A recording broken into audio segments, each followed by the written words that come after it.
I need you to understand something before I tell you any of this. I am not a brave man. And the thing I did, the thing that destroyed a $40 billion empire, I didn't do it out of courage. I did it because I ran out of places to hide from what I already knew. But first, let me start with the room, because the room is where everything begins. And if you stay with me long enough, you'll understand why I can never walk into a windowless space again without my hands starting to shake. The year was 2019. I was 43 years old, recently divorced, living in a studio apartment in a suburb of Phoenix that smelled permanently of hot asphalt and someone else's cooking. I had a daughter I saw on alternating weekends. I had a car with 200,000 miles on it, and I had a new job, graveyard shift security at the Marin Lux Grand Resort in Private Estate, a sprawling compound owned by a man named Elliot Marin.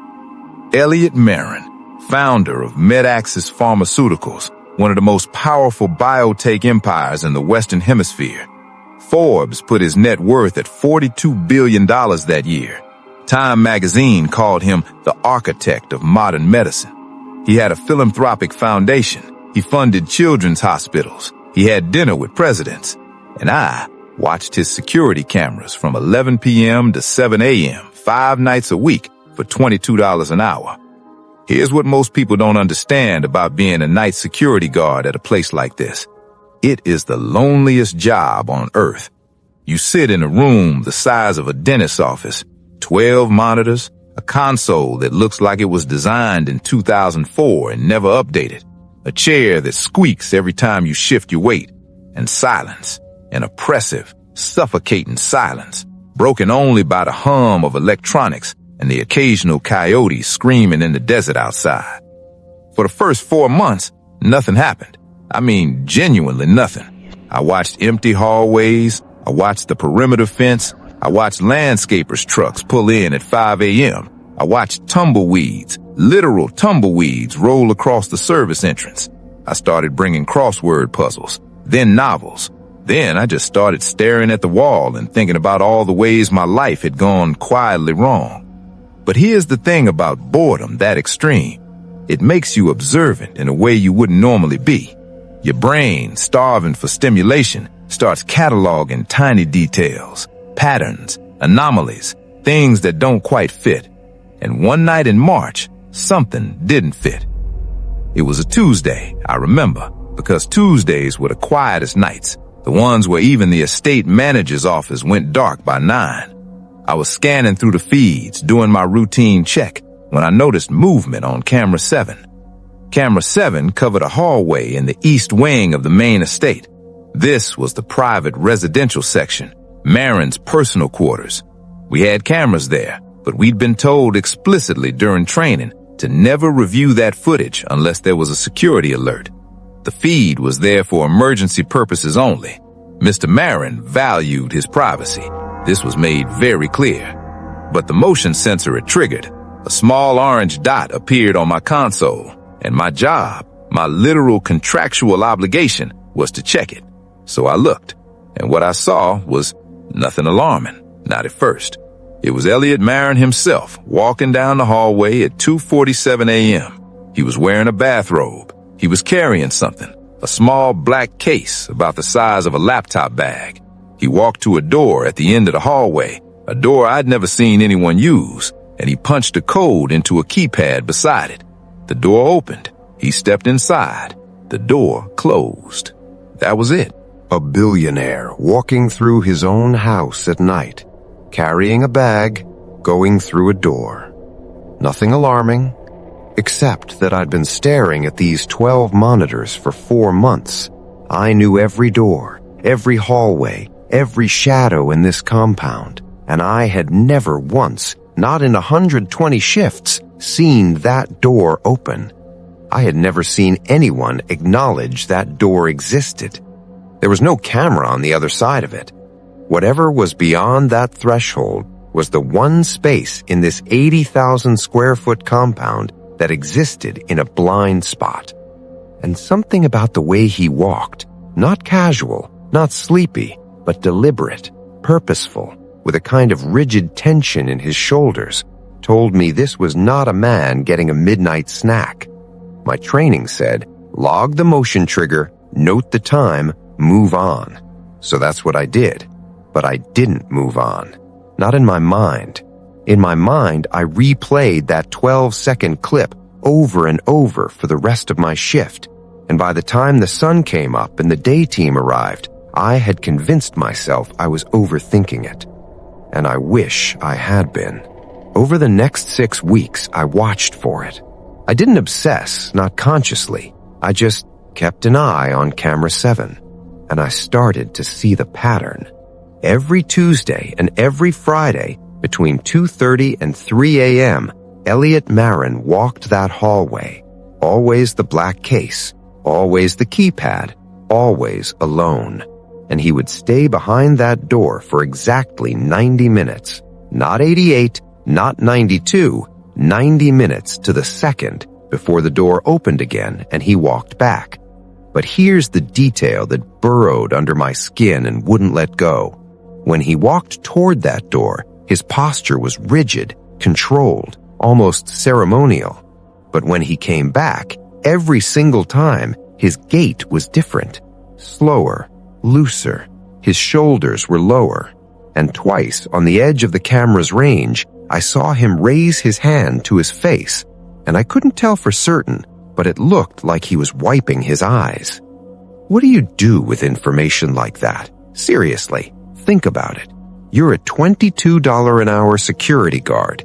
You have no authority. You have no connections. You have a custody agreement that depends on you staying employed. And the man you're watching is worth more than the GDP of some countries. You do nothing. That's what you do. But you don't stop watching. In May, the estate underwent a security system upgrade. New servers, new software, higher resolution cameras. During the transition, the IT team gave us temporary admin access so we could verify that all feeds were migrating properly. I want to be very clear about what happened next. I did not plan it. I did not go in that night with any intention of doing what I did. But when I sat down at that console and realized I had access to the archived footage, all of it, including Camera 7's historical files, something in me just moved. I started pulling footage, not from Tuesday and Friday nights, from other times, random hours. And that's when I discovered something that the normal access level had hidden from me. There was a camera 8. It had been disabled, not removed, not destroyed, but digitally suppressed. Someone had buried it in the system architecture under a maintenance subfolder labeled HVAC East Backup. It wasn't connected to any monitor in the security office, but it was still recording. It had been recording for over 2 years, and it was positioned inside the room behind that door. My mouth went dry. I remember that very specifically, the way my tongue stuck to the roof of my mouth, the way the air in that little office suddenly felt thin. I clicked the file, and for the next 11 minutes, I watched something that I will spend the rest of my life trying to unsee. I'm going to describe what I saw, but I need to do it carefully, not because I'm protecting anyone. That ship has sailed, but because the reality of it is worse than anything your imagination is conjuring right now. And I learned the hard way that some truths need to be laid down slowly, or they'll crush you. The room was clinical. White walls, fluorescent lighting, a single steel table in the center, medical equipment along one wall, monitors, IV stands, instruments I didn't recognize.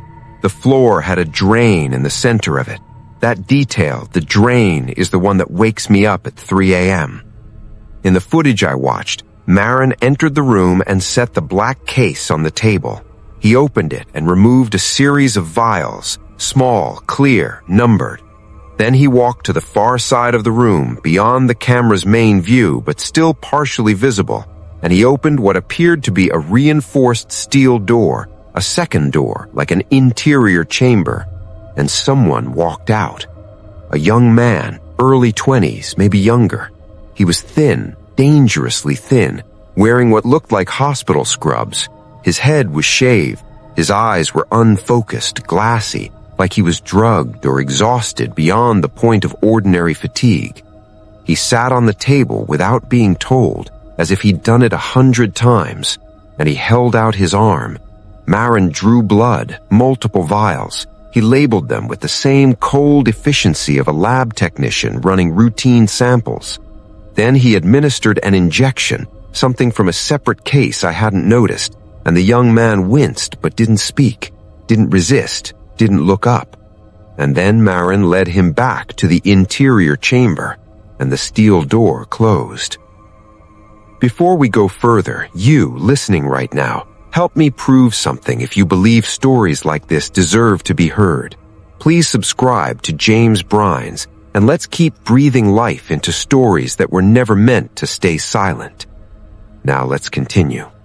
And Marin stood there for a long moment, his back to the camera, his head slightly bowed, and then he packed up his case and left. I watched 4 more archived sessions, the same ritual, the same young man, the same vials, the same injections, the same mechanical obedience. In one of the recordings, I saw a second figure, barely visible through the interior door before it closed. Another person, sitting on what looked like a cot in a small windowless space. There were people living inside that room, people who never appeared on any other camera, people who never left the estate, people who, as far as any official record was concerned, did not exist. I should have called the police that night. I know that, but I need you to understand the paralysis, the absolute cognitive shutdown that happens when the thing you've discovered is so far outside the boundaries of your reality that your brain literally cannot process it as real. I drove home at 7 a.m. I sat in my car in the parking lot of my apartment complex for 45 minutes. I couldn't move. I kept thinking, maybe it's a medical trial. Maybe they're volunteers. Maybe there's an explanation that doesn't involve what my gut is screaming at me. So I researched, quietly, obsessively. For 3 weeks, I dug. MedAxis Pharmaceuticals had a division called MedAxis Renewal, a boutique anti-aging research program that Marin had personally funded with $600 million. It was supposedly developing regenerative therapies, cutting-edge longevity treatments, the kind of thing billionaires throw money at because they're terrified of the one thing their money can't buy them out of. But MedAxis Renewal had no published papers, no clinical trial registrations, no FDA filings. For a $600 million research initiative, it had almost no public footprint at all. Just a sleek website with stock photos and vague language about pioneering the future of human vitality. I searched for missing persons reports in the Phoenix area. In Maricopa County alone, over 300 people were reported missing in 2018. Most were never found. Many were young. Many were transient, people without families to keep looking, without advocates to keep pushing. The kind of people who disappear and become statistics. I couldn't prove a connection. I couldn't prove anything. I was a security guard with screenshots and a growing sense that I was losing my mind. But I wasn't losing my mind.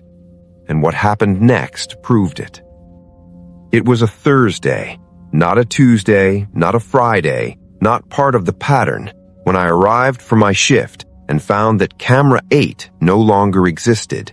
The file was gone. The HVAC subfolder was gone, and my admin access had been revoked, replaced with a new permission level I'd never seen before, one that didn't include camera 7. Sitting on my desk was a plain white envelope. No name, no marking. Inside was a single sheet of paper with a typed message. Your daughter's school play is on June 14th. The blue dress she's wearing was purchased at the Target on Camelback Road. She looks very much like her mother. That's all it said. No threat, no instruction, just a demonstration, clinical, precise, surgical, that they knew everything about me. that they had been watching me while I watched them. I want to tell you that I was defiant, that I felt rage, resolve, a burning determination to expose the truth. But I didn't. I felt terror. Pure, white-hot, bone-dissolving terror. The kind that makes you forget your own name. The kind that makes you realize you are nothing, a speck, an insect in the machinery of someone else's world. I went home that morning and vomited until there was nothing left. And for 2 months, I did exactly what they wanted. I showed up, I watched the screens, the ones they let me watch. I logged my reports, I collected my paycheck. I said nothing. I told myself it was for my daughter. I told myself that silence was survival. And part of that was true.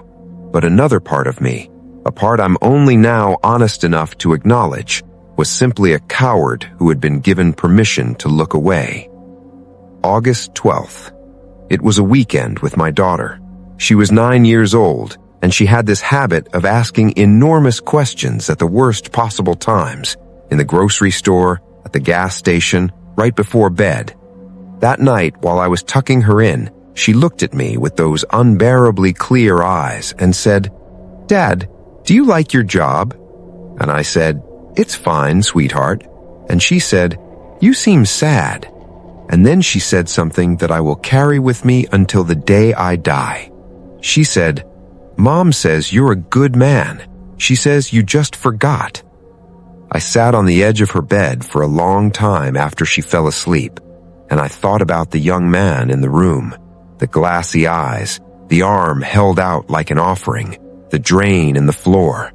And I thought about my daughter growing up with a father who knew, who saw, who had proof, and who chose silence because silence was easier. The next morning, I bought a burner phone, a portable hard drive, and a bus ticket to Los Angeles. What I did over the next 3 weeks would fill a book. In fact, it did. The FBI's case file runs over 4,000 pages. I'll give you the version that matters. Before my access was revoked, I had copied 11 hours of Camera 8 footage to an external drive. I hadn't planned it as evidence. I had done it because I couldn't believe what I was seeing and needed to watch it again at home to confirm I wasn't hallucinating. That drive became the foundation of everything. I contacted an investigative journalist named Rosa Calderon at the Los Angeles Times. I chose her because she'd spent 3 years covering pharmaceutical industry abuses and because she had a reputation for protecting sources at any cost. I met her in person at a diner in Culver City. I didn't give her the drive, not yet. I told her what I'd seen. I told her everything. She didn't blink. She didn't tell me I was crazy. She just said, very quietly, "How many people are in that room?" And I said, "At least 2, maybe more, I don't know." She asked if I was prepared for what would happen next. I told her I wasn't. She said that was the right answer, because anyone who thought they were prepared for this kind of thing was lying. Over the next 2 weeks, Rosa and her team cross-referenced missing persons reports with employment records from MedAccess subcontractors. They found something that stopped my heart. A shell company called Lumen Staffing Solutions, owned through 4 layers of corporate obscurity by a trust controlled by Elliot Marin, had been recruiting young men and women from homeless shelters, immigration processing centers, and addiction recovery programs for long-term residential medical research positions. 18 recruits in 3 years. Not one of them had a verifiable current address. Not one of them had been seen by anyone they previously knew since accepting the position. 18 people walked into a billionaire's orbit and vanished. This is the part of the story where most people expect me to tell you what Marin was doing to those people, and I will. But I need you to sit with the horror of it, because the truth is worse than trafficking, worse than organ harvesting, worse than any of the dark theories that circulated after the story broke. Elliot Marin was dying. He had been diagnosed in 2016 with a rare degenerative neurological condition, A disease so uncommon it didn't even have a proper name, just an alphanumeric classification. His doctors gave him 5 years. His fortune, his empire, his legacy, all of it would mean nothing against the biological clock ticking inside his own skull. So he built a laboratory inside his home. He hired a disgraced former researcher from a European biotech firm, a man who had lost his medical license for conducting unauthorized human trials, and together they developed a protocol. The young people in that room were not being harvested for organs. They were being used as living biological filters. Marin's experimental treatment required a specific cellular process, a kind of blood-based therapy where the subject's blood was cycled through a young, healthy body, filtered through their organs, enriched with specific cellular compounds, and then reintroduced into Marin's bloodstream. Think of it as the darkest possible perversion of a blood transfusion. The young subjects weren't killed. They were kept alive deliberately, maintained, monitored, fed, sedated, because they needed to be alive for the process to work. They were kept in windowless cells. They were given no names, only numbers. Their lives had been reduced to biological function, hearts beating, lungs breathing, kidneys filtering, all in service of keeping one man alive a little longer. They were not dead. But they had been stripped of every single thing that makes a person alive. And it was working. Marin's neurological decline had slowed dramatically. His doctors, the legitimate ones, the ones who didn't know, were baffled by his improvement. They called it a medical mystery. He called it progress. The FBI raid happened on September 18th, 2019 at 4 a.m. I know because I was watching from a news helicopter's live feed on my laptop in a motel room in Tucson, shaking so badly I could barely hold the screen still. They found 7 people in that compound. 7, not 18. I still don't know what happened to the other 11, and the investigation files on that question remain sealed. 7 young people, ages 19 to 26, in various states of medical sedation, living in modified shipping containers that had been welded into a subterranean structure beneath the East Wing. Elliot Marin was arrested in his bathrobe. In the photographs, he looks calm, almost serene, as if he had always known this moment would come and had made peace with it long ago. He died 4 months later in federal custody. The disease he'd been running from caught up with him within weeks of the treatment stopping. His body deteriorated with terrifying speed, as though all the borrowed time collapsed at once. He never spoke publicly. He never confessed. He never expressed remorse. MedAxis Pharmaceuticals collapsed within a year. The foundation was dissolved. The children's hospitals he'd funded quietly removed his name from their buildings. And 7 people were released into a world that had forgotten they existed. I testified before a federal grand jury in November 2019. I was granted immunity and placed in a witness protection program that I eventually chose to leave because it felt like another version of the same windowless room. My ex-wife moved our daughter out of state, not because of danger. The threat evaporated when Marin was arrested, but because she didn't want our daughter growing up in the shadow of what I'd been part of, what I'd seen, what I'd waited 2 months to report. She wasn't wrong. I see my daughter twice a year now. She's 14. She knows the broad strokes of what happened. She's never asked me to tell her the details, and I pray she never does. I don't work in security anymore. I work at a hardware store. I stock shelves. I help people find the right size of screw or the right shade of paint. It is the most ordinary job in the world, and some days that ordinariness is the only thing that holds me together. But here's what I need you to understand. The thing that this whole story has really been about, even though you might not have seen it yet. I told you at the beginning that I'm not a brave man, and I told you that I waited 2 months after that threatening note to act. 2 months of silence, 2 months of complicity. But I lied to you about the timing, because I didn't find camera 8 during the May system upgrade. I found it in January, 4 months before I told you. My first week on the job, the IT orientation included a full system walkthrough, and the technician accidentally showed me the suppressed file while demonstrating the archive structure. He realized his mistake and deleted it from my session, but I'd already seen the folder name. And that night, alone in the security office, I found it again. I watched those recordings in my first week. The first time Marin walked that hallway on camera 7, that wasn't me noticing a pattern after months of boredom. That was me confirming something I already knew. For 4 months before the note, before the system upgrade, before any of the timeline I gave you, I knew. I watched. I logged my hours. I deposited my checks. I picked up my daughter on alternating weekends and pushed her on the swings and helped her with her homework.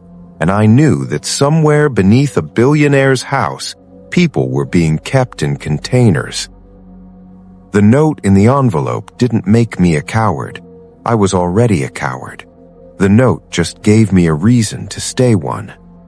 I've told this story in courtrooms.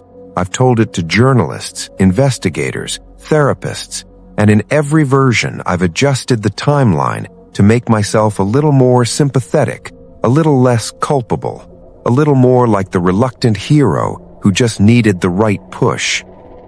But this is the version you're hearing now, the real one, because the true horror of this story was never the billionaire or the room.